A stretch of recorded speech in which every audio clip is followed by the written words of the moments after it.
రంగారెడ్డి జిల్లా SV4 media CEO సూర్య, బాన్సువాడ మండలం తాట్కోల్ గ్రామానికి చెందిన రేషన్ డీలర్ అరాచకం. సరిత అనే మహిళ మీసేవలో రేషన్ కార్డులో పిల్లల పేర్ల కోసం అప్లై చేసుకున్న కూడా మీ పిల్లల పేర్లు నేను కార్డులో ఎక్కిస్తానని దానికి 5,000 రూపాయలు ఖర్చవుతుందని తీసుకొని అమాయక ప్రజల జీవితంతో 6 నెలల క్రితం రేషన్ డీలర్ జాబ్లో చేరిన నాగభూషణం యొక్క నిజ స్వరూపం చూడండి.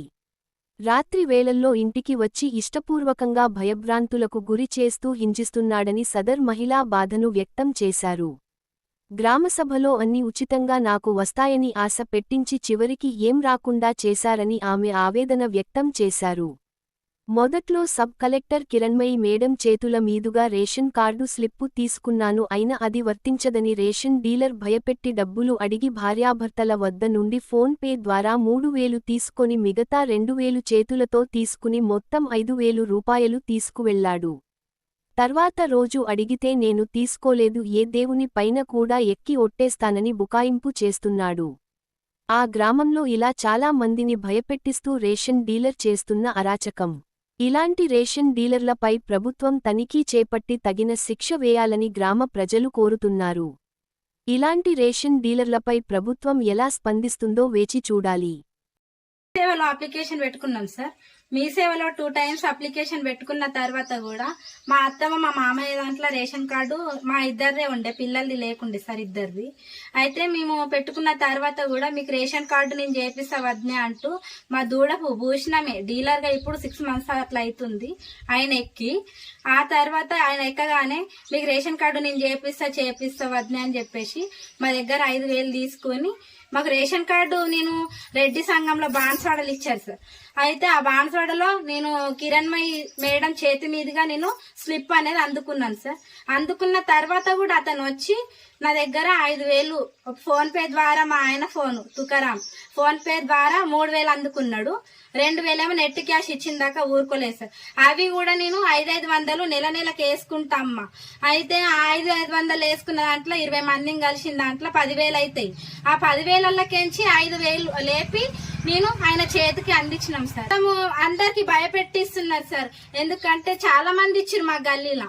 నాతో పాటు ఇచ్చిన వాళ్ళు ఉన్నారు, నాకంటే ముందు ఇచ్చిన వాళ్ళు కూడా ఉన్నారు. కానీ వాళ్ళు అందరూ బయటకు రావట్లేదు సార్. భయపేరు దూడపు సరిత సార్, మరి తాడుకోలే.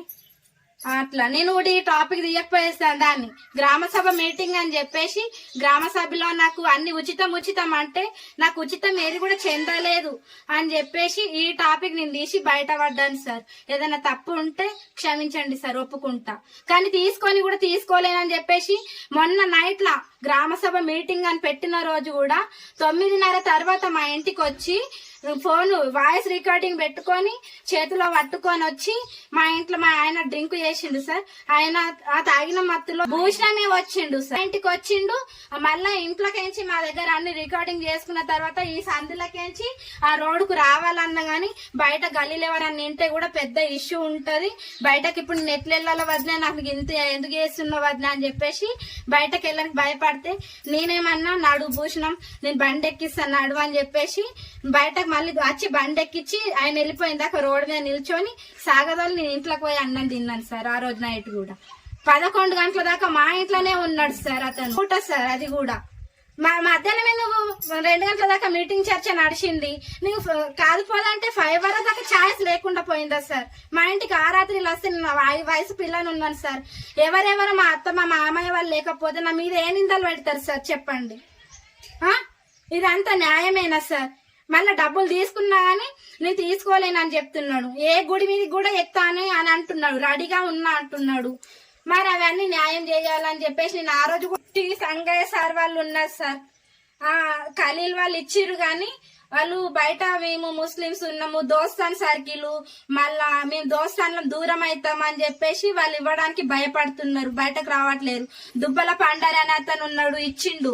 కానీ మనకు పని అయితే చేసిండు కదా అని చెప్పేసి ఇప్పుడు నా దగ్గర ప్రూఫ్స్ కూడా ఉన్నాయి సార్, అవన్నీ వీడియో రికార్డ్స్ కూడా ఉన్నాయి. బెదిరించి ఇప్పుడు ఎంక్వైరీలకు సార్లు మన దగ్గర ఎవరైనా సరే వస్తున్నారు కదా, వాళ్లకు ముందే ఫోన్లు పోయి ఇన్ఫర్మేషన్స్ అందుకున్న తర్వాత ఎవరి దగ్గర ఎంక్వైరీ కూడా సరిగా చేస్తలేరు సార్ మా దగ్గర అయితే. వీళ్ళు వచ్చి మా దగ్గర ఎవరెవరి దగ్గర తీసుకున్నారో వాళ్ళ ఇళ్ళకి వెళ్ళాలని కిరణ్మయి మేడం మొన్న నేను సబ్ కలెక్టర్ దగ్గరికి వెళ్ళి మాట్లాడిచ్చిన. ఆమె అన్నది సరే అమ్మ మీకు దగ్గర డబ్బులు ఎవరెవరి దగ్గర తీసుకున్నారో వాళ్ళ దగ్గరికి వెళ్ళి ఎంక్వైరీ చేస్తారు అని అన్నారు. మా దగ్గర మా వాళ్ళ సంతకాలు తీసుకోకుండా తీసుకొని వాళ్ళ ఇట్లా గవర్నమెంట్ ఎంప్లాయ్మెంట్స్ ని ఫోన్లు వేసి పిలిపించుకొని మాకు ఉచిత రేషన్ కార్డులు వేసి ఇచ్చిండు అని చెప్పేసి వాళ్ళతో సంతకాలు పెట్టుకున్నాడు సార్. గవర్నమెంట్ జాబర్స్ కి ఎవరైనా రేషన్ కార్డులు వేసిన వాళ్ళు ఉన్నారా సార్?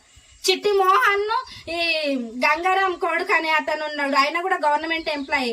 వాళ్ళిద్దరిని కూడా పిలుచుకొని శివాజీ అనే అతను పిలుచుకొని ఫోన్లు వేసుకొని 30-40 మంది పెద్ద మనుషులను పిలిపించుకొని ఎంక్వైరీకి వస్తే గ్రామ పంచాయతీలో ఆడ మాకు మాట్లాడనీయకుండా వీళ్ళందరూ అనగదొక్కేసినట్టుగా చేసేస్తున్నారు సార్. నేను ఈ మాట నిజము మీకు ఇక్కడ న్యాయం చేస్తామంటేనే గ్రామ సభ మీటింగ్ లో నేను ఇవన్నీ షేర్ చేసుకున్నా కాబట్టి ఇప్పుడు నేను బయటపడ్డా, పర్లేదు. కానీ అందరికి కూడా చాలా ఒత్తిడి, ఊరు వాళ్ళు కూడా చేస్తున్నారు సార్. ఈయన కూడా నేను తీసుకున్నానంటే కూడా అయిపోతుంది కదా సార్, అట్లా చేస్తలేడు. నేను తీసుకున్న ఆరోగ్యం చేయలేరు, ఈ పది ఏం చేస్తారు, నేను ఏ గుడి మీద ఎక్కుతా అని మళ్ళా మాకే బెదిరింపులు పెడుతున్నారు. పిల్లర్ గారు భూషణం సారు కారట్ లేకుండే చేసిస్తా బాబాయ్ అని తీసుకున్నాడు. 5,000 అడిగిండు సారు, 4,000 ఇచ్చిండు. ఆయన పేరు భూషణమే, నా మోహన్ పేరు భూషణమే ఉన్నది సారు, సాక్ష్యం ఉన్నది. కారట్ చేసుకొస్తా అని తీసుకున్నాడు, కాగితం తీసుకున్నాడు, ఇచ్చిండు సారు. పైసలు తీసుకుపోయి కాగితం చేసి ఇచ్చిండు. దూడపు సత్యవ పని చేయడానికి పడేసినట్టు లేదు. కాగితము బియ్యం లేదు, దయ్యం లేదు, మాకేం లేవు. మాకు మొదలే రావు. ఆడిపోయి సిగ్గు కూడా కొట్టుకోవాలి. మేమేం మాకు అస్సలు రావు.